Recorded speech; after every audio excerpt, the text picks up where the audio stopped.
Les saludo con mucho aprecio en esta segunda sesión de la materia Economía y Educación por la Universidad José Vasconcelos en la maestría en Docencia y Educación en Valores. Vamos a seguir la misma temática de la clase anterior. Voy a ir presentando las diapositivas. Algunas no van a necesitar de la lectura porque son muy concretas, entonces pues ahí la vamos a explicar nada más, pero las que sí requieran, donde les pida el apoyo para su lectura, les pido por favor que su participación para que así sea también un poquito más fluida nuestra clase. Al final podemos atender todas las inquietudes que ustedes tengan con respecto a las actividades. He visto que algunos ya han empezado a entregar.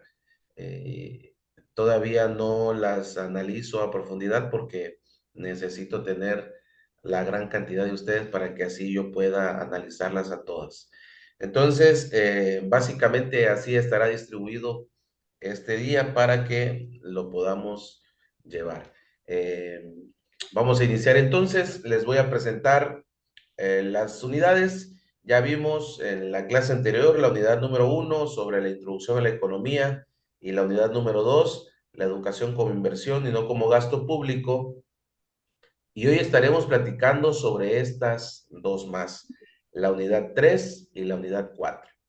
La unidad 3 se titula Productividad de la Educación y la unidad número 4 Educación y Crecimiento Económico de un País. Vamos entonces a iniciar. Primero, hablemos sobre los principales insumos y productos de la educación. Aquí me gustaría que alguien me ayude con la lectura de esta diapositiva, si es posible, por favor.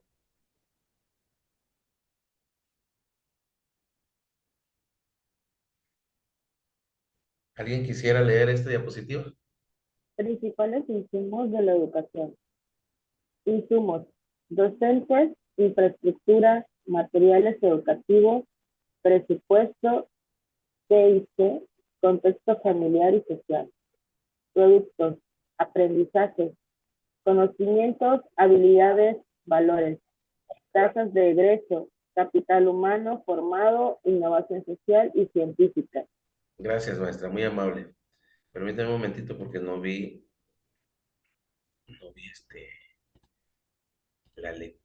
quién leyó. Un momentito, a ver si. Perfecto. Bien. Gracias, maestra, muy amable, ¿eh? Gracias por su lectura. Vamos a hablar sobre estos, digamos que lo que necesitamos para que entonces surja la educación. Primero, los insumos. Necesitamos obviamente a los docentes, ¿verdad? El maestro es una parte indispensable en este desarrollo educativo. Son los que tienen, digamos, como se dice popularmente, el sartén por el mango, porque son esos que van a ir formando a los estudiantes. Entonces, el principal o uno de los principales es el docente. Y este docente, más adelante lo vamos a ver, pero abrimos de una vez la conversación sobre ello, debe estar preparado y debe tener una preparación innovadora porque los cambios en la educación se hacen presentes todo el tiempo. Lo vamos a ver más adelante. Pero ese docente también necesita de una infraestructura que le dé los elementos necesarios para su buen desarrollo. Si, por ejemplo, estamos en un salón de clases, sí, maestra Elisa, bienvenida, buen día. Si en un salón de clases queremos nosotros desarrollar nuestra actividad, nuestra materia, nuestro tema, pero no tenemos un pizarrón, por ejemplo, por hablar de algo, pues esto complicaría el desarrollo que existe en compartir conocimiento, ¿no? Ese proceso de enseñanza-aprendizaje se ve trunco debido a la infraestructura, por hablar de un caso. Pero hay detalles más complicados todavía en los que incluso el salón de clases pues no tiene un ambiente confortable como ahora se sabe, ¿no? Que en todo México hay demasiado calor y que esto afecta, es un distractor que va afectando el desarrollo que pueden tener los muchachos en la comprensión de los temas que se están viendo. Eh, y entonces esto provoca que no se logren los aprendizajes o las metas. La maestra Lisa también habla acerca del salón de clases, que no haya un salón de clases como tal, pues obviamente afecta en este desarrollo, en esta continuidad de aprendizaje. Algo más que se necesita son los materiales educativos. Estos materiales educativos van desde un lápiz hasta tecnología que podamos utilizar como un cañón, diapositivas, internet y demás. Y con esto sufrimos o con esto batallamos mucho los docentes porque de repente le pedimos a los muchachos que lleven una cartulina y terminan por no llevar nada del material. Entonces, todos esos materiales también son insumos necesarios para el buen desempeño del docente frente al grupo y donde se debe llevar este proceso de aprendizaje, ¿no? Entonces, de cierta manera, cuando no se cuenta con ellos, pues hay un bloqueo. Necesitamos también un presupuesto no para el docente, sino para el área educativa, para el campo donde se va a desenvolver la educación, que son las escuelas. Se necesita que se pague la luz, se necesita que se paguen los servicios básicos como el agua, se necesita que se compren materiales para el salón de clases como las que ya estuvimos platicando. Entonces, necesitamos que siempre exista un presupuesto en la organización para que dentro de lo necesario se cumpla con esto que el docente va requiriendo y que los alumnos también necesitan. Las TICs hoy en día son sumamente indispensables y es un insumo principal para nosotros los docentes, porque las tecnologías de información y Qué bárbaro. comunicación lo que Como hacen están es bien que nos dan las ocupadísimos los días. herramientas para que nosotros podamos desenvolver, que podamos desempeñar Oye, clase. nuestras funciones. Cuando logramos tener estas tecnologías en nuestras manos y las utilizamos de una manera eficiente, pues lo que hacemos es que podemos tener más elementos para ese proceso de enseñanza-aprendizaje. Hoy tenemos múltiples IAs que nos ayudan a hacer las cosas un poquito más sencillas, ¿no? Y que sabiendo utilizarlas, logramos que los tiempos se reduzcan y podamos también tener más información que ayude, que coadyuve en ese desarrollo de los muchachos, ¿no? Que estos vayan obteniendo un aprendizaje de maneras diferentes que haga posible que se interesen y que se lleven el aprendizaje significativo con ellos. El contexto familiar, aunque parece que no, también es un insumo necesario en este desarrollo. Cuando la familia ayuda en el desarrollo académico de los muchachos, se hace posible que el aprendizaje que ellos van obteniendo lo vayan utilizando, lo vayan ejerciendo de la manera en que se espera en su vida cotidiana. Cuando un padre está, por ejemplo, muy eh, eh, que ve la necesidad de estar al tanto del proceso que lleva su hijo o que lleva su hija, eso se nota en el desarrollo de cada niño, ¿no? Eh, y cuando no es así, pues también lo vemos. Y lo vemos, yo creo que todavía más claro. El contexto familiar hace posible que los muchachos tengan un buen desenvolvimiento académico o no. Y el contexto social también incide en ese desarrollo. Cuando la sociedad ayuda a que los jóvenes tengan lo necesario desde su trinchera, ¿verdad? Desde lo que ellos pueden hacer para que el muchacho vaya avanzando en su proceso académico, pues esto hace todavía más fácil que ellos obtengan los aprendizajes y que lo puedan utilizar en el momento oportuno. Pero así como insumos, como los pedimos, como los solicitamos o necesitamos, también existen los productos. Esto que da como resultado el hecho de tener todos los insumos, ¿no? ¿Qué productos se obtienen justamente de la educación? Bueno, los aprendizajes, esos aprendizajes significativos que tanto nos ha enfatizado la nueva escuela mexicana. Conocimientos, habilidades y por supuesto los valores tan necesarios. Los conocimientos son esos que ya vamos obteniendo, se nos queda en la mente. Pero ese conocimiento lo debemos de utilizar con las habilidades. Y las habilidades son esas capacidades que nosotros vamos teniendo o que vamos adoptando, que hacen más fácil el desarrollo académico o profesional. Depende en qué campo estemos, ¿no? Entonces, uno de los productos son estos aprendizajes, que, como les decía, tanto se nos ha dicho que deben de ser aprendizajes significativos. Aprendizajes que en realidad podamos poner en práctica en nuestra vida cotidiana. Si estamos en Tabasco, pues vamos a hablar de cosas que estén relacionadas con su entorno, que estén relacionadas con su vida cotidiana y que entonces se diga así que obtenemos un aprendizaje significativo. Además, otro producto son las tasas de egreso. ¿Cuántos niños están egresando? Y aquí puede surgir un dilema o podamos tener incluso diferencias en la forma en que nosotros vemos esa tasa de egreso. Porque muchas veces las autoridades educativas solamente piden un número, que egresen el 100% de los niños que se integran a un proceso educativo en cualquiera de los niveles.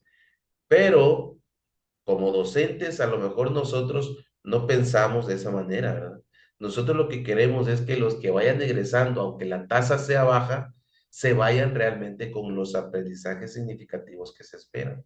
Porque a mí me toca atender a algunos alumnos en secundaria y sinceramente traen unos problemas de lectura y escritura, de comprensión, incluso de trabajo en equipo, que es algo que deberían de tener ya graves, ¿no? Y que han ido pasando los niveles educativos, pues gracias a esto, a la tasa de egreso que de repente la autoridad pide, que la autoridad está exigiendo.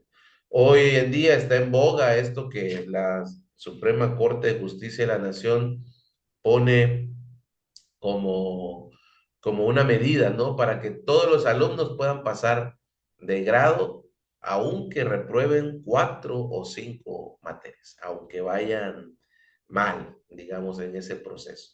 Entonces, aquí sí surge como una luz roja que nos dice, cuidado, ¿no? Entonces, la tasa de egreso también es un producto, pero ese producto lo tenemos que cuidar, hay que valorarlo para que los que egresen realmente vayan preparados a su siguiente nivel.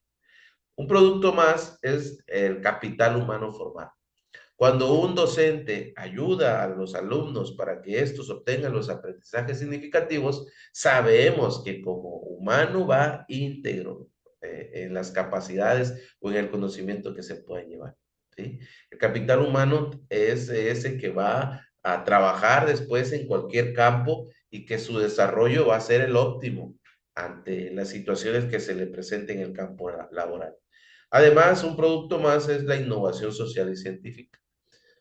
Como productos surgen de aquellos que pues ya tienen una licenciatura, que ya han llegado a un nivel de posgrado, que han avanzado en una capacitación, digamos, más formal y que va inducida al área laboral y que con su preparación pues tiene esa capacidad de innovación ante la sociedad, porque se ha preparado para su buen desarrollo en el campo laboral y que hace posible que él se desempeñe de manera adecuada. Entonces aquí vemos lo que necesitamos y lo que se debe dar a cambio con eso que necesitamos.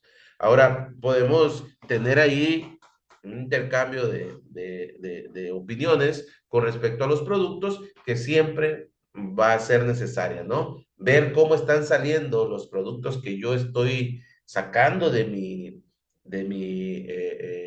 espacio educativo y cómo se los estoy entregando al siguiente, para que éste vaya y siga formando a los alumnos, ¿no? Algo que se tiene que tomar muy en cuenta. Digo, ya cada quien toma la decisión que quiera, ¿no? En el proceso que lleva con sus muchachos, pero lo principal es que se debe de cumplir con esos aprendizajes mínimos necesarios para que puedan pasar al siguiente nivel. De esa forma estaremos cumpliendo con lo que se nos da y entregando algo a cambio, ¿no? Con lo que nosotros también exigimos de repente. Aquí hay algunos indicadores de cobertura y esto nos habla justamente de cómo estamos trabajando, si estamos trabajando bien o no. ¿Quién nos ayuda aquí, por favor? Indicadores de cobertura. Matrícula bruta y neta. Acceso a la educación por niveles. Tasa de escolarización por género, región o grupo social. Brechas de acceso. Rural, urbano, público, privado. Gracias, maestra Carelli. Entonces, estos indicadores de cobertura nos dicen más o menos cómo estamos, ¿no? Si estamos llegando o tenemos los alcances que se espera de la educación. Primero, la matrícula bruta y neta. O sea, ¿cuántos están inscritos? Pero ¿cuántos terminan llegando a la escuela? ¿No? Porque esto pasa en muchas escuelas cuando se ingresan los muchachos, de repente tenemos en la lista tres o cuatro que aparecen ahí, que están su nombre, pero nunca vienen, o se presentan allá cada mes, cada 20 días, ahí lo vemos que llegaron, ¿no? Entonces, este es un indicador que nos ayuda a ver cómo, en qué nivel están poniendo la educación también en las familias. Se supone que uno de las situaciones que llevaron a que se dieran las becas escolares a todos los jóvenes y niños era justamente esto, ¿no? Que no hubiera una deserción escolar, ¿sí? Eh, y entonces, si ustedes son directivos, por ejemplo, y están viendo que la tasa de sus muchachos es de, no sé, una primaria, como cuántos serán, 180, 200 alumnos, y solamente llegan 150, hay una emergencia, ¿no? Una emergencia que se tiene que tratar porque ya nos está indicando que existe un déficit de los padres para llevar a sus hijos a la escuela. Entonces, esto también nos va indicando si la cobertura se está cumpliendo o no. Y por eso muchas veces, volvemos al punto anterior, los alumnos no se llevan los aprendizajes esperados, esos significativos de los que hemos hablado, porque si no están llegando a la escuela, pues de qué manera pueden aprender, ¿no? Además, el acceso a la educación por niveles. Si todos los niveles educativos tienen ese acceso que se necesita. Y aquí podemos hablar de otra cosa. Por ejemplo, yo veo a muchos padres en preescolar que prefieren llevar a sus hijos solamente a tercer grado de preescolar. Y primero y segundo no los, digamos, no los utilizan, ¿no? Entonces, a veces no hay acceso y a veces son los padres los que prefieren no llevarlos. Esto también es un indicador que nos ayuda a entender si estamos cumpliendo o no en cuanto a la cobertura educativa que se necesita. Algo más es la tasa de escolarización por género, región o grupo social. ¿Sí? Hay zonas en las que pues no hay escuelas y tienen que viajar kilómetros para llegar a a la más cercana. Entonces, esto también nos ayuda a entender que todavía existe una brecha en la cobertura educativa en la sociedad donde estamos, en nuestro país. Como lo que dice a continuación, las brechas de acceso. ¿Qué tan fácil es llegar en una zona urbana y qué tan fácil es llegar en una zona rural? ¿Cuántas escuelas públicas existen en esos lugares y cuántas escuelas privadas?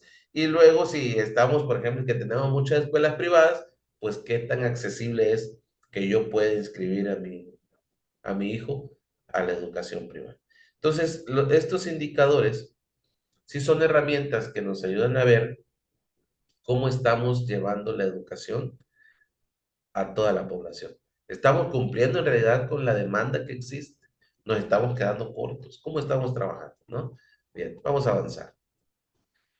Aquí hay un porcentaje, pero se habla de la eficiencia interna y la eficiencia externa. Hay dos niveles, digamos, de análisis. ¿Quién nos ayuda leyendo estos dos niveles? La eficiencia interna y externa. ¿Cómo lo medimos? Yo, Adelante, gracias. 48, 48%. Eficiencia interna y externa. Interna. Mide el uso de los recursos dentro del sistema educativo. Reprobación, deserción, rezago, eficiencia terminal. Externa. Evalúa la pertinencia de los egresados en el mercado laboral y su impacto en la productividad social. Gracias, profe Mauricio. Entonces, nosotros podemos medir de cierta manera qué tan eficientes somos. Primero, en esa medida interna, ¿no? Vamos a ver si dentro del sistema educativo estamos cumpliendo o no. ¿Cómo? Y aquí vuelve el punto que platicamos hace rato. Como a nosotros nos exigen un número, no podemos ponernos tampoco tan exigentes, ¿verdad? Porque entonces ya somos un foquito rojo allá y decimos, no están trabajando bien, porque la culpa es del maestro, ¿no? Si algún alumno reprueba, el maestro tiene la culpa. Y ahí llegan y te dicen, ¿y qué estás haciendo? ¿Y qué estrategia utilizaste? ¿Y qué metodología? ¿Y por qué no hiciste productos alternativos? ¿O por qué no utilizaste tal cosa? O allá, ¿no? Entonces, de cierta manera, nosotros tenemos en nuestra mano esta medida interna, porque nosotros podemos medir en realidad si el sistema educativo donde estamos está cumpliendo o no a través de la reprobación, a través de la deserción, del rezago o de cuánto de eficiente sale el muchacho en el del nivel en el que está, ¿no? Entonces, cuando nosotros hacemos un análisis de qué tan eficiente ha sido el desarrollo de los jóvenes, pues podemos darnos cuenta si estamos cumpliendo con lo que se requiere o no, ¿sí? O si necesitamos, ya sea que nosotros cambiemos las estrategias, las metodologías, a fin de que ese nivel de eficiencia crezca. Si los muchachos en realidad se están llevando los aprendizajes o no. No solamente por el número, sino por la calidad que está teniendo la educación, por lo menos en el nivel en el que yo estoy, o por lo menos con el grupo en el que me encuentro, ¿sí? En el caso de la eficiencia externa, esta, pues ya no la podemos medir nosotros, pero sí la podemos ver, porque la eficiencia externa ya se mide allá en el mercado laboral y en el impacto que tiene en la productividad social.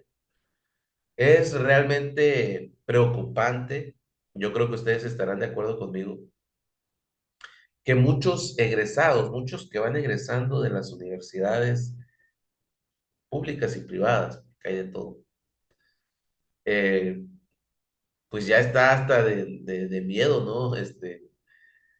Ir incluso con estos profesionales que van saliendo, porque sí vemos un rezago educativo en ellos. Le voy a platicar brevemente una situación. Eh, un profesional de la salud llega a un consultorio de estos que está en una farmacia. Imagínense cuál. Entonces llegan y en la plática de un profesional de la salud, un médico, con el otro que estaba en ese lugar, iba a cubrirlo durante un tiempo porque este se iba a ir, no sé si a vacaciones o a algún tipo de congreso, y resulta que en la plática le dice el que tenía la atención en la farmacia que él utilizaba ChatGPT Plus para algunas cosas que no sabía. Imagínense ustedes hasta dónde puede llegar ese nivel de incompetitividad en algunos casos y más en campos como la salud. Poner en las manos de alguien así la salud de las personas, pues es un riesgo, ¿verdad? Y esto es justamente lo que estamos hablando, de la eficiencia que van teniendo los egresados en las diferentes disciplinas o campos en los que se encuentra la sociedad, que necesita la sociedad actualmente. Por eso podemos ver muchas casas que están todas agrietadas porque las construyen algunos ingenieros que pues, no se, no sé, quizás no se aplicaron o no se aplican en su buen desenvolvimiento profesional y muchos casos más, ¿verdad? Entonces, sí podemos medir la eficiencia que van teniendo los aprendizajes en las personas, sobre todo cuando ya egresan y cuando van al mercado laboral, ¿sí? En muchos casos nos estamos volviendo presa del sistema y ya queremos que todo lo resuelva alguien más. ¿Sí? Hasta incluso nuestro mismo trabajo, ¿no? Entonces, en lo que a nosotros nos corresponda, debemos de esforzarnos porque en la medida interna, que es la que sí podemos tener en nuestras manos, pues salga lo mejor posible. No maquillar de cierta manera la educación con un número. No, pues es que mi grupo no reprobó nadie, cuando en realidad sabemos que sí deben reprobar 5, 6, 10, no sé, depende, ¿no? A lo mejor busquemos una estrategia para poder pasarlos, pero que esa estrategia vaya enfocada en que en realidad el aprendizaje sea realmente el significativo, el que se espera, por lo menos en la mínima posible, para que de esa manera nuestra medida interna sí sea efectiva, ¿no? Esto por hablar de algún caso. Ahora, aquí vienen criterios de evaluación de la calidad. De eso que nosotros estamos sacando, ¿cómo puedo yo evaluar si en realidad estoy sacando alumnos que llevan un aprendizaje de calidad o no? ¿Quién nos ayuda con esta diapositiva, por favor? Criterios de evaluación. Adelante.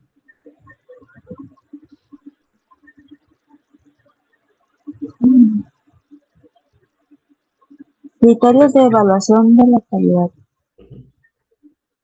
Adelante, maestra. Relevancia si los aprendizajes responden a las necesidades sociales y económicas. Equidad. Igualdad de oportunidades educativas. Eficiencia. Uso racional de recursos. Efectividad. Logro de aprendizajes significativos. Pertinencia. Pertinencia cultural y regional. Gracias, maestra Angélica.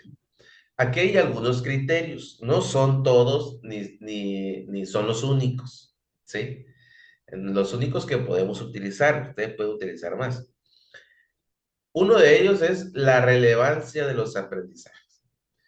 ¿Realmente lo que yo estoy enseñando responde a lo que necesita mi alumno en la sociedad en la que se va a desenvolver?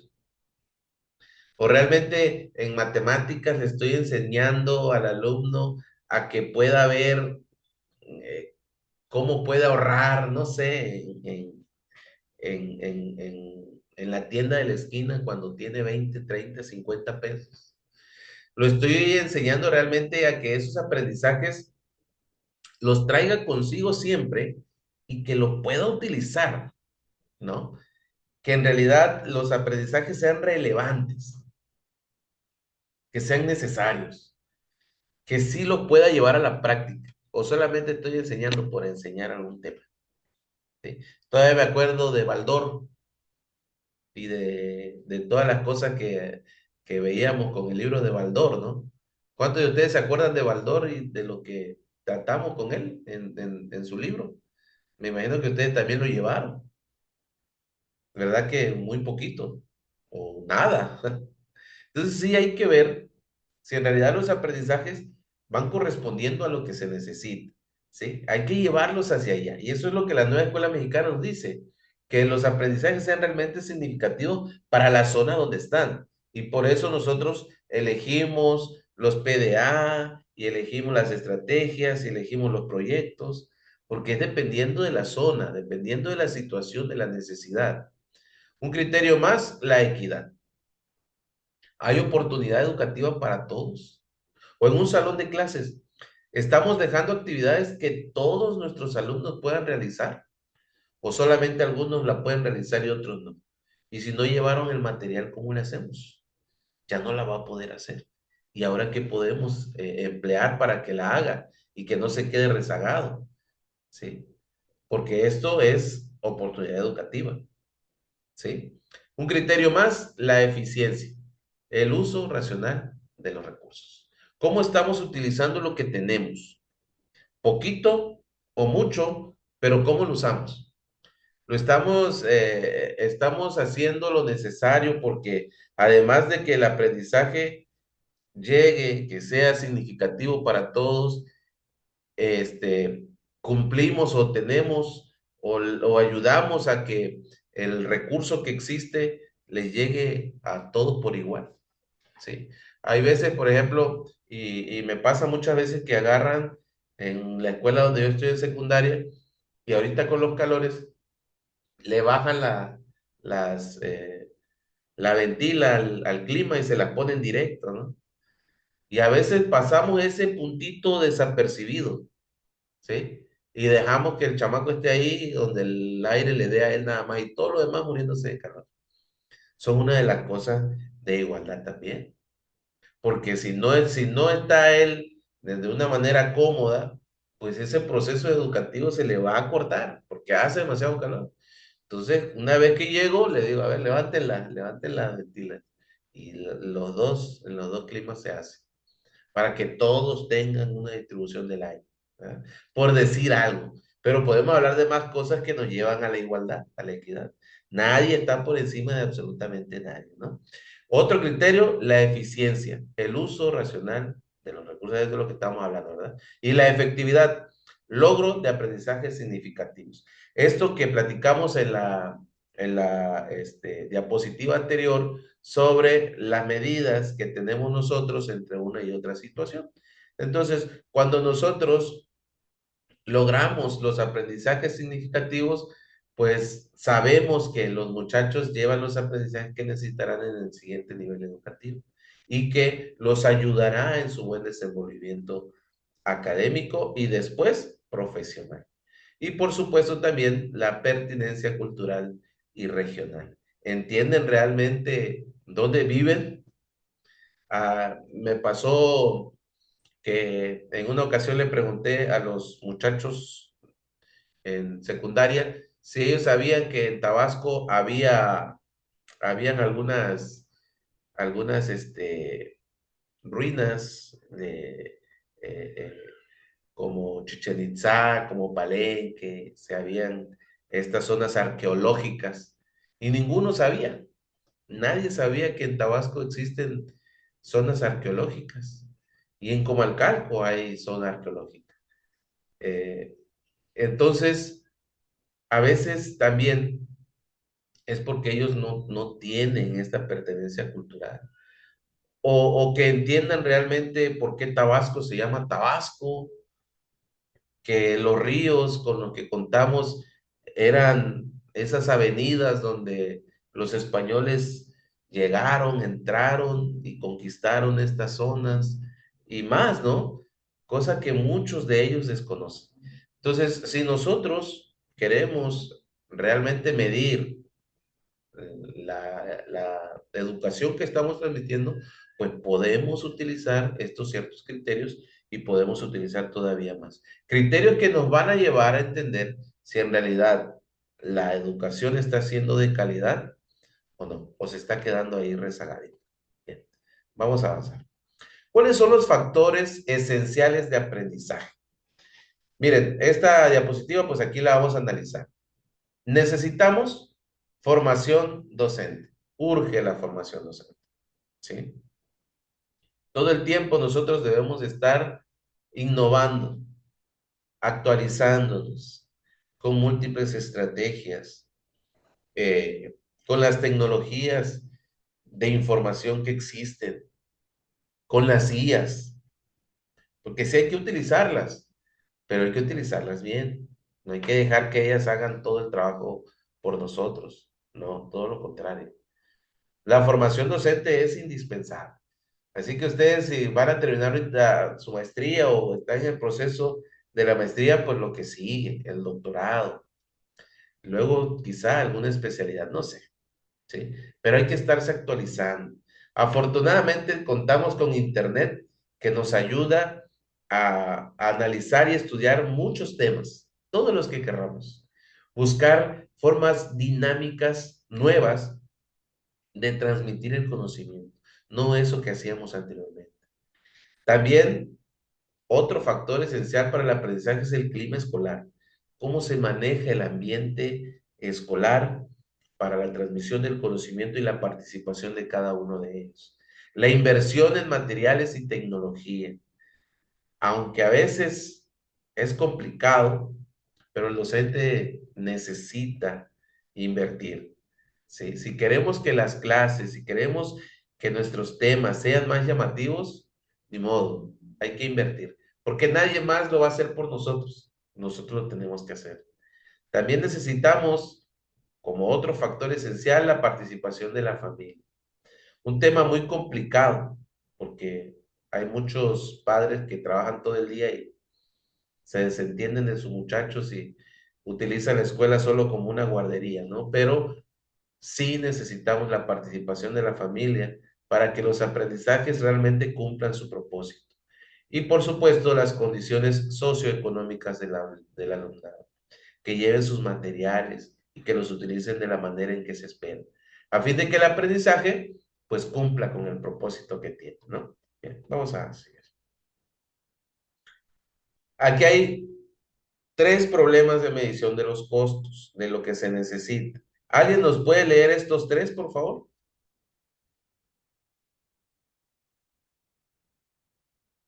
¿Alguien? Problemas de mediación de los costos. Falta de estandarización de contabilidad educativa. Dificultad en identificar costos directos e indirectos. Gasto por estudiante no refleja diferencias de calidad. Gracias, maestra Evelyn. Entonces, aquí hay, digamos que unos problemas para medir en realidad lo que se está gastando, ¿sí? En la educación. Primero, la falta de estandarización de contabilidad educativa. Esto que nosotros podemos decir, ¿cuánto necesita un alumno para que pueda estudiar? ¿Cuánto necesita alguien para su buen desarrollo académico, ¿no? En una secundaria. Estaba viendo a un creador de contenido que fue a hacer una entrevista en un colegio de bachilleres y se nota la disparidad que existe entre lo que lleva un muchacho a la escuela y no. Algunos llevaban 200 pesos, algunos 100, algunos 50 y algunos nada. Entonces aquí, pues no se puede medir, no podemos medir cuánto necesita quién para su desarrollo, ¿no? Algo más, la dificultad en identificar costos directos o indirectos. Esto depende de la situación, depende de las situaciones. ¿Cuánto necesitamos en una escuela para que pueda ser funcional? ¿Cuánto necesita la primaria? ¿Cuánto necesita la secundaria? Los bachilleres. Y los gastos por estudiantes que no reflejan diferencias de calidad. El hecho de que yo le dé 500 pesos a mi hijo para que vaya a la escuela no significa que sea un alumno de excelencia, para nada. Muchas veces lo que menos tienen como su gasto personal son los que más esfuerzo tienen, los que más ganita le ponen. Y al final son los que terminan siendo alumnos de calidad. Algo más que hay que tener en cuenta es que muchas veces el número de la calificación no representa la calidad de estudiante que es. Y eso lo podemos ver en muchos casos, ¿verdad? A veces hay alumnos de 10 que pues se quedan, se cortan en su proceso educativo y no terminan la universidad. Y algunos alumnos que fueron de los de 7, de los de 8, 6, son los que terminan por avanzar en su desarrollo profesional, en su desarrollo académico. Entonces, esto no lo podemos medir. No tenemos algo que nos ayude a medir realmente si el costo de inversión es realmente el que se necesita para que todos puedan ser eh, profesionistas, para que puedan desempeñarse y desenvolverse como profesionales más adelante. La producción conjunta. ¿Alguien nos ayuda aquí?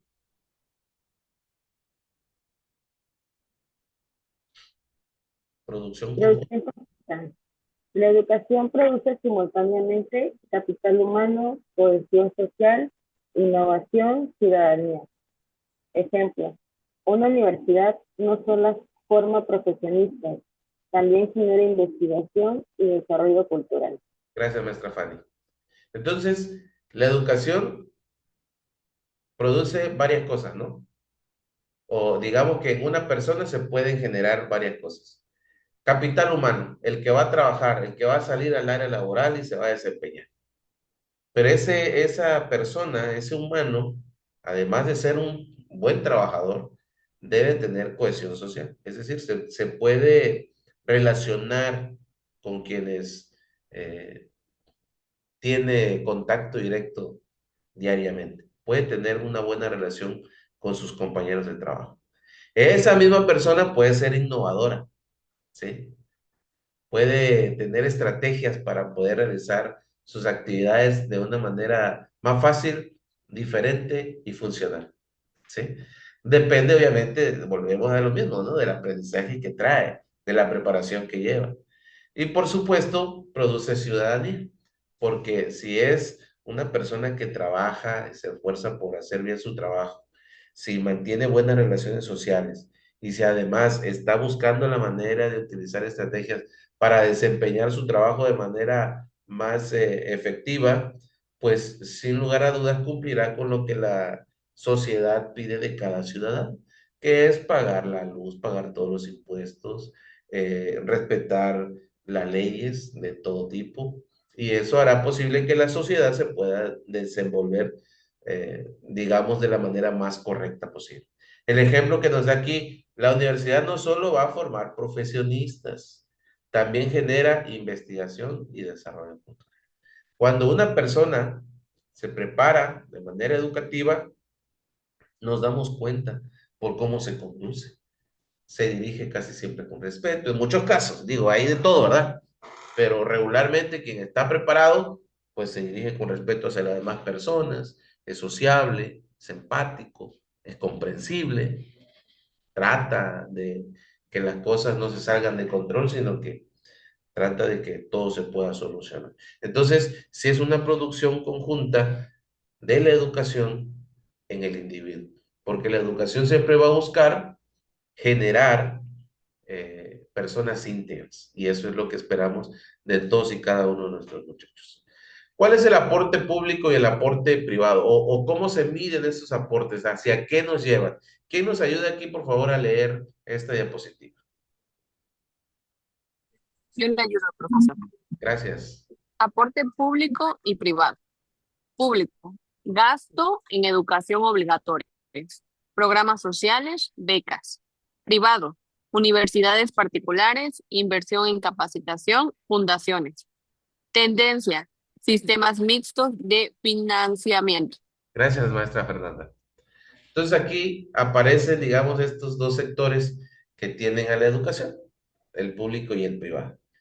El público pues nos da la educación como obligatoria, ¿sí? Todas las personas tienen el derecho a la educación y la obligación a la educación. Y surgen los programas sociales que ya conocemos todos, entre ellos las becas, ¿sí? Eh, Esas becas que deben de ayudar a que los muchachos tengan lo necesario para su buen desarrollo académico. Sus lapiceros, sus lápices, sus libretas, sus materiales, todo lo que se necesita. En el sector privado, pues existen las universidades particulares. Ahora mismo ustedes están en una universidad, pues que no es pública, ¿sí? Pero que también ayuda en que los costos sean accesibles para que todos puedan tener una preparación, que puedan seguir con su preparación. Además de la apertura que se da por los tiempos, las formas, todo lo que ustedes pueden ver ahí. Entonces el sector privado también está ayudando mucho en ese crecimiento académico, ¿no? Y aquí existen las inversiones en capacitación, las fundaciones que en muchos casos ayudan, y que hacen posible que se genere educación. La tendencia hacia, digamos, la educación es el sistema mixto de financiamiento. ¿Qué es el sistema mixto de financiamiento? Esto es la relación que puede haber entre lo público y lo privado. Que el sector privado también le inyecte a la educación pública, o que hayan acuerdos entre educación pública y privada para que exista preparación en docentes, para que exista preparación profesional hacia los alumnos que van egresando, no sé, existen muchas formas, ¿no? Entonces, el aporte que existe en todas las ramas que estamos viendo, público, privado, y esta tendencia a un sistema mixto de financiamiento, va a ser posible que la educación cumpla con su propósito, ¿sí? Y si no, pues también el sector privado va a buscar generar, digamos, eso que se plantea como objetivo principal de la educación y el público va a hacer lo mismo. Entonces, por su lado, cada quien va a avanzar, eso es sin duda, ¿no? Lo mejor sería que todos trabajáramos en conjunto para que la educación sea cada vez de mayor calidad. Hablemos un poquito acerca de la equidad de la inversión. Ya faltan poquitas diapositivas, ¿eh? Así que, de hecho, son 30, vamos por la 26. ¿Alguien nos ayuda aquí, por favor?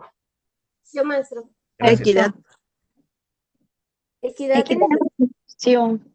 Distribución justa de recursos para grupos vulnerables. Educación como herramienta para reducir desigualdad. Políticas compensatorias para cerrar brechas. Gracias, maestra Elisa. Entonces, aquí la equidad de la inversión nos lleva a entender cuál es la distribución de los recursos la más justa para grupos vulnerables, ¿sí? Eh, en El Salvador, el presidente hizo, bueno, estaban inaugurando una escuela nueva, y resulta que en años anteriores ya la habían inaugurado, o sea, en años anteriores, ¿qué será? 10 años. Y entonces cuando presentan cómo estaba la escuela, era solamente una escuela de lámina, los salones eran de lámina todos, hace 10 años, y prácticamente había salido en el mismo costo que lo que estaban entregando ahora. Obviamente un poquito más caro debido a la inflación, 10 años después, obviamente, ¿no? Y ahí podemos hablar un poquito acerca de esto, si la distribución está siendo justa o no a esos grupos vulnerables. Pues como era en un lugar lejano, pues ¿quién iba a pelear, no? Y a lo mejor ya sabían que no iban a ganar nada si peleaban ese recurso. Entonces, muchas veces también tiene que ver con lo que se hace, con lo que los encargados del capital financiero, del dinero, hacen con lo que tienen para que realmente sea justo lo que se le entrega a esos grupos, ¿no? Entonces, sí se tiene que ver si la distribución está siendo justa para los grupos más vulnerables o no. Si se le está dando menos a ciertas zonas de lo que necesitan, si se le está dando más a algunas zonas que ya no lo necesitan y demás. Algo más, la educación como herramienta para reducir desigualdad. Cuando nosotros estamos en el salón de clase, lo que buscamos es una comunión entre ellos, trabajo en equipo y rompemos con muchas barreras. Maestro, una disculpa, no se escucha. ¿No se escucha? Ahí sí ya. ¿Ya? Ah, Gracias. discúlpenme. Es que puede ser el internet que a veces se corta, pero ustedes me avisan. Y entonces, lo que se puede lograr es que con la educación rompamos la desigualdad a través de justamente eh, luchar contra esto en el campo donde estamos, que es nuestro salón de clases. Y las políticas compensatorias para cerrar las brechas. Que entre las políticas compensatorias, pues están las becas, ¿no? Esto que a todos por igual se les dé una beca para que así no exista rezago escolar, rezago académico en ninguno de ellos. Bien, vamos a avanzar. Ahora platiquemos un poquito sobre esa contribución al crecimiento económico que nos da la educación. ¿Alguien nos ayuda aquí, por favor? Contribución al crecimiento económico. La educación incrementa la productividad del trabajo, genera capital humano innovador que impulsa sectores estratégicos. Países con alta escolarización muestran mayores tasas de crecimiento, ejemplo, Corea del Sur, Finlandia. Gracias, maestra Lady. Y aquí, si ustedes ven, ya aparece esto que yo les pedí en el mapa sobre el crecimiento de escolarización y el crecimiento económico, ¿sí? Donde se está implementando bien, digamos, el recurso económico en la educación. Existe es así que la educación incrementa la productividad del trabajo. Cuando una persona está preparada ante la situación que le presenta el campo laboral, pues va a realizar su actividad, ¿no? Y esto genera capital humano innovador que impulsa sectores estratégicos. Por eso es que en muchos lugares existen calidades o capacidades enormes en ciertos ámbitos de la sociedad. Por ejemplo, allá en Rusia, pues hay muchos que son científicos, que se dedican justamente a la ciencia, pero a la ciencia avanzada, ¿no? Estaba viendo que probablemente en Rusia ya exista una vacuna contra el cáncer, contra cualquier tipo de cáncer. Obviamente ahorita estamos hablando de un disparate, ¿no? De lo caro que puede ser y en lo difícil que va a ser que llegue a todos los sectores, pero hay lugares donde existen realmente capacidades extraordinarias que son generadas justamente por la educación que se lleva. Es por todos sabidos que la mejor educación o los mejores médicos está en Cuba.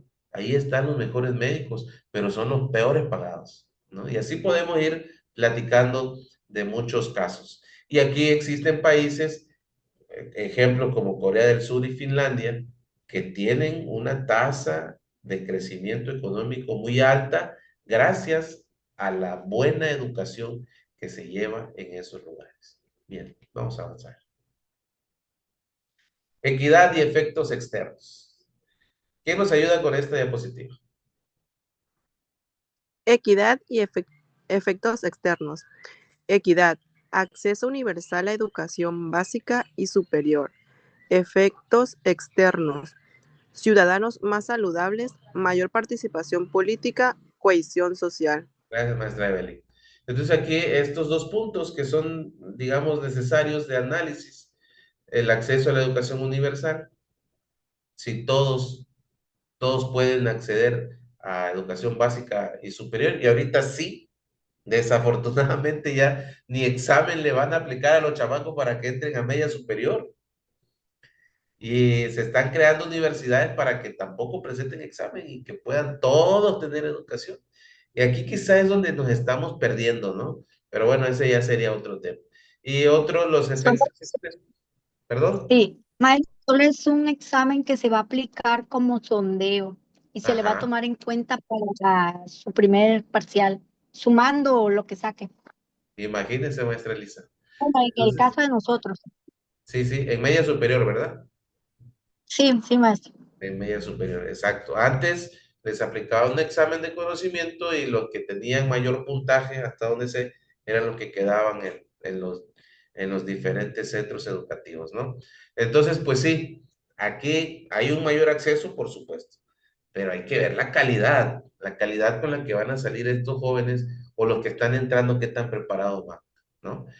Y como les decía, los efectos externos, que son ciudadanos que tienen una mayor participación social y que hacen posible su buen desenvolvimiento en la misma. Y por último, la distribución del ingreso y la pobreza. ¿Quién nos ayuda aquí?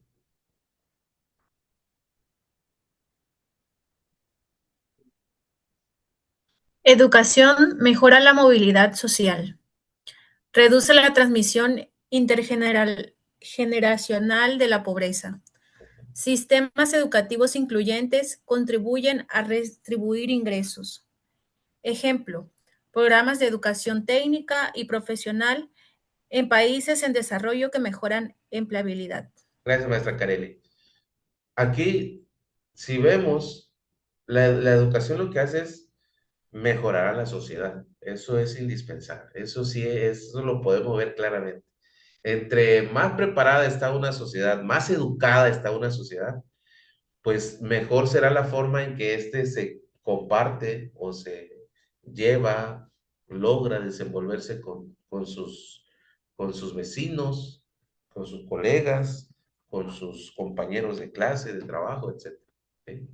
Se reduce esa transmisión, dice, intergeneracional de la pobreza.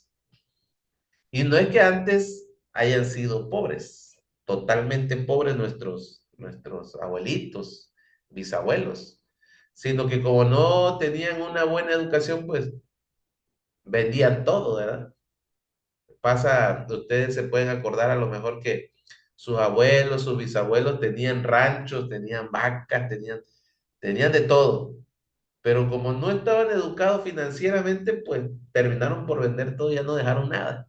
Hoy la educación ayuda a que la persona que está educada, que tiene educación, que se ha preparado, pues vaya haciendo que su hijo se prepare también y que no viva en la pobreza, que no sea pobre, que no sufra tanto como vemos a las personas sufrir en este momento, ¿no? Y eso se va reduciendo, se va bajando. Los índices de pobreza en México han bajado de cierta manera a los programas sociales que existen. Sí ha disminuido la tasa de pobreza, digamos, porque pues todos pueden tener dinero cada 2 meses, cada 3, no sé cada cuánto le dan. Entonces sí reduce un poco. Pero esto no quiere decir que aquel que recibe lo va a utilizar de la manera que se espera, justamente por la educación que posiblemente no tiene, ¿no?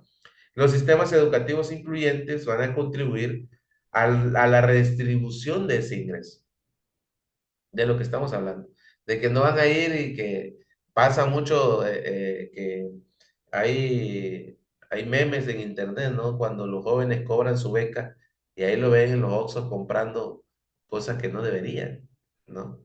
Entonces, no significa que el hecho de que tú le des dinero a alguien o a una sociedad, este lo vaya a utilizar para un bien común. Y los ejemplos son estos programas de educación técnica y profesionales que ayudan a la empleabilidad. Hace un tiempo quisieron quitar las escuelas técnicas, ¿se acuerdan ustedes? Que ya tenían en mente quitar las escuelas secundarias técnicas, cuando estas son, digamos, una base ya de lo que una persona puede hacer de manera profesional ante una actividad, no digamos una actividad profesional con licenciaturas, ingenierías, sino más a un desarrollo profesional de actividades económicas más directas, ¿no? Como los electricistas, mecánicos y demás, ¿no? Entonces, esto ayuda a que la sociedad vaya, exacto, con oficios, maestra Elisa, gracias, a que la sociedad pues tenga más de dónde jalar, tenga más temas que utilizar o funciones que realizar dentro de la misma. Bien, quiero mostrarles este video que es de América Latina, es un país de América Latina, y que habla justamente sobre el impacto que tiene la educación en la economía y en la productividad. Voy a apagar mi cámara, voy a apagar mi micrófono para que no sea que el internet se nos baje y que pueda verse bien. Ustedes por favor me avisan ahí en el chat si se logra escuchar y ver bien el video.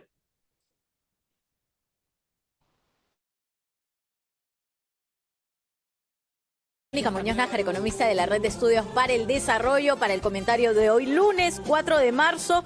Y en realidad va respecto a lo siguiente, a cómo afecta a largo plazo el desarrollo escolar con relación a la economía y, por supuesto, también la productividad. Querida Mónica, muy buenos días. Hola, Mónica. ¿Qué tal? ¿Qué tal? Buenos días, Joana. Buen día, Carlos. Buen día, queridos oyentes y televidentes de RPP. Así es, el día de hoy vamos a comentar que es tan importante, que es el impacto que tiene la educación, porque están muchos niños empezando clases hoy. Las clases en los colegios públicos empiezan la próxima semana, y algunos ya empezaron la semana pasada. Y creo que siempre es un buen momento para tener una idea de qué cosa es lo que nos está faltando y poder mejorarlo. Y en un principio, aquí lo que les quiero recordar a todos los oyentes es algo que probablemente ya todos tenemos interiorizados, que la educación es la mejor inversión que podemos hacer en nosotros mismos. De hecho, hay estimaciones que señalan que un año más de educación completa implica que en el futuro, cuando terminemos y vayamos a trabajar, vamos a ganar 10% más. Y así se va acumulando, ¿no? Mientras más educación, se va ganando un poquito más de ingreso en el futuro. Pero a nivel también de todo el país, la educación es una de las inversiones más importantes que se pueden hacer. Y de hecho creo que es algo bien significativo que tomemos en cuenta que en los países, sobre todo los que están creciendo más, que todavía no son desarrollados, digamos, como el Perú, los países que están ahí en vías de desarrollo, la educación genera crecimiento en el mediano y en el largo plazo.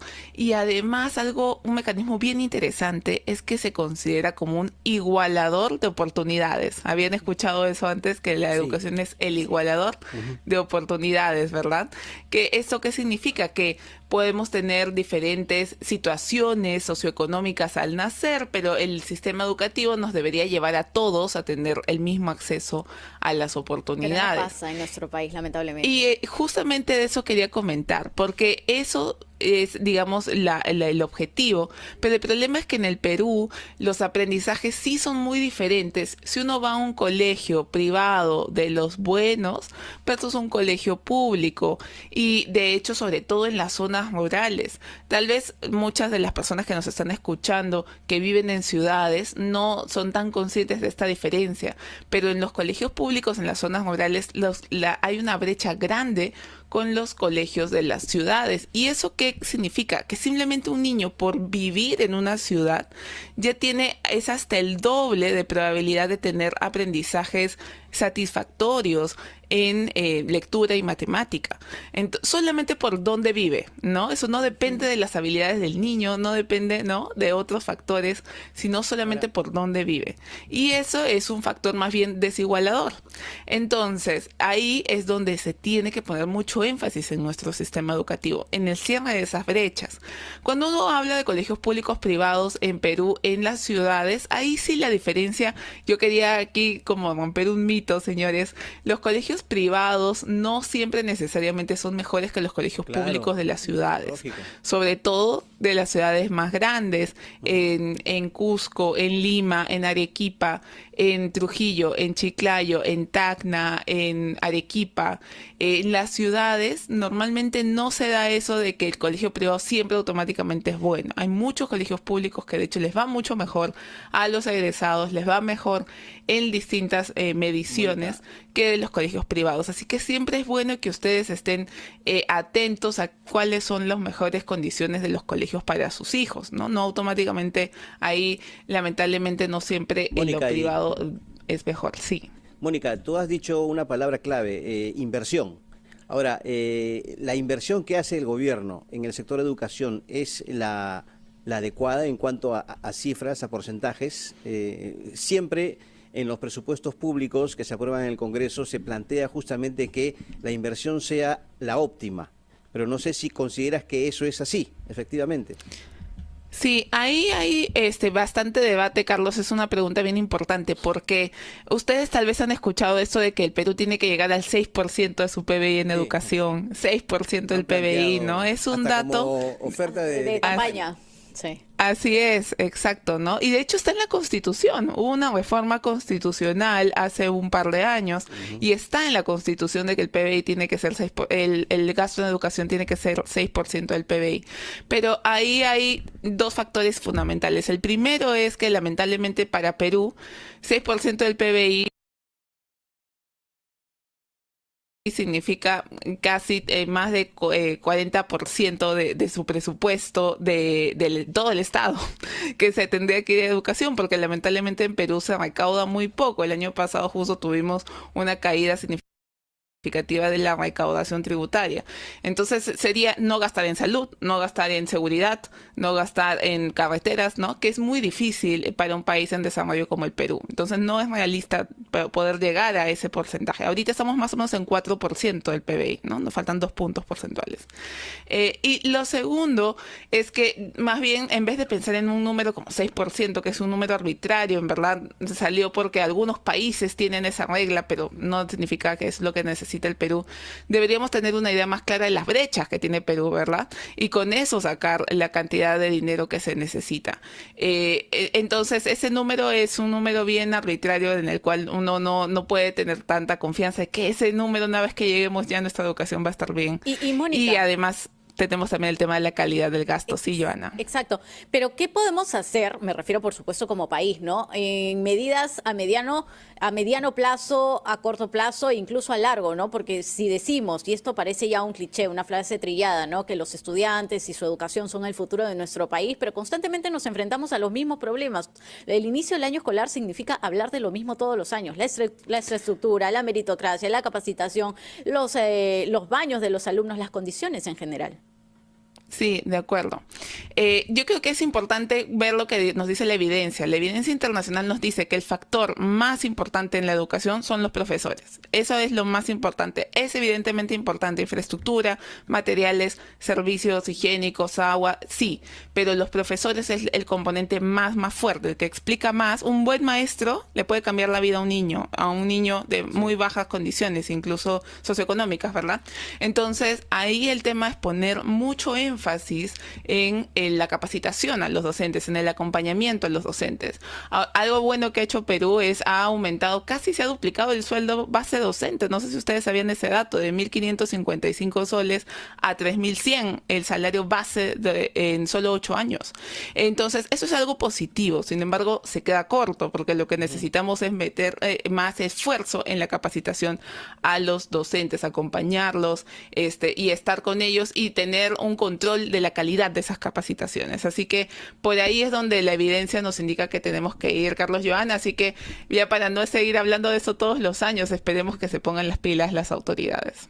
Muy bien, Mónica Muñoz Nájar, muchas gracias por el comentario económico. Muy importante el tema que has tocado el día de hoy sobre la educación.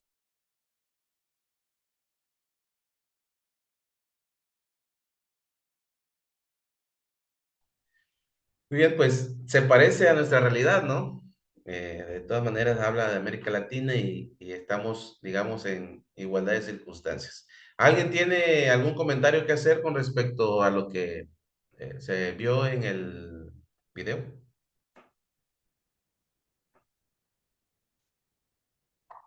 Adelante, maestra Gaby. Buenos días a todos, buenos días maestro. Yo quiero comentar algo referente a lo último que dijeron, ¿no? En cuanto a que no es sinónimo de calidad estar en una escuela privada, o en las ciudades, como lo mencionaba ahí. Por ejemplo, yo estudié en una telesecundaria y solamente tenía un maestro para todas las materias, ¿no? Cuando yo voy a estudiar y era en un pueblo hasta eso, cuando yo me voy a estudiar la prepa, tenía compañeros que habían estado, pues aquí en Tuxtla, por ejemplo, las escuelas, la secundaria del estado, las más sonadas, y podíamos ver que el nivel educativo de aprendizaje que tenía yo con mis compañeros, pues no era diferente, o sea, era muy similar. Entonces, a veces demeritamos las escuelas que porque están alejadas, que porque son telesecundarias, y yo creo que ahí tiene que ver la calidad del maestro y del cómo nos enseñó para estar a la par con una escuela de una ciudad. Es correcto, maestra Gaby. Así es. Excelente comentario, maestra Elisa. Sí, maestro, creo que es un 50-50, porque no puedo decir que totalmente no hay calidad en la privada, sí. Yo tengo un caso ahorita con mi hijo, él estudia bachiller técnico. A mí siempre me ha gustado, bachiller es técnico, por la formación en la que termina, Sí. pero es particular, es enfermería. Y en la práctica que tiene, porque él sale este año, tuvo con los residentes, los de primer residente de la UJAT, y la verdad no hubo comparación. Me comenta él que los chicos ahorita en la UJAT estaban en cero, a lo que él en bachiller ya está súper alimentado a la práctica, le tocó mucho quirófano. Y otra sobrina que lleva la universidad particular, enfermería, platicando entre ellos, dice, oye, nosotros no hemos visto eso y ya tú lo llevaste. Pero lo que sí no me gusta del particular es su administración. La verdad, ahí sí, no voy. Siempre han estado en pública mis hijos, pero en lo que es su administración, la privada, para nada me gustó. Es lo que le puedo comentar. Sí, gracias, maestra Elisa. Y tiene toda la razón. Igual es 50-50. Depende también del alumno, ¿verdad? Porque ahí también otro caso del que hemos estado platicando, la familia, qué tanto incide en que el joven o la joven pueda desenvolverse académicamente. No significa calidad el hecho de que sea privada o particular. No es sinónimo de 100% calidad. Hay muchos ejemplos de personas que hemos salido de escuela pública y nosotros somos un claro ejemplo. Hemos salido de escuelas públicas y somos profesionistas, ¿verdad? Entonces, hay que tomarlo muy en cuenta.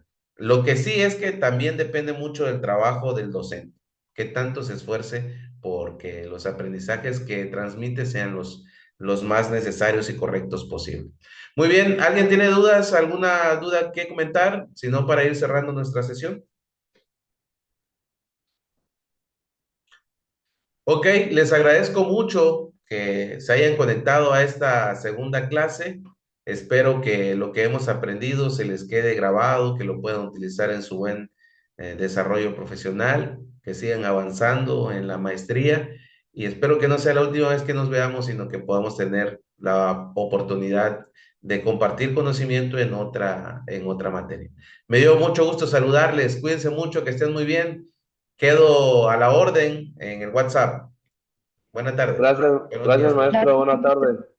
Gracias, maestro. Bonita tarde. Hasta luego. Buenas tardes a todos. Bye. Cuídense.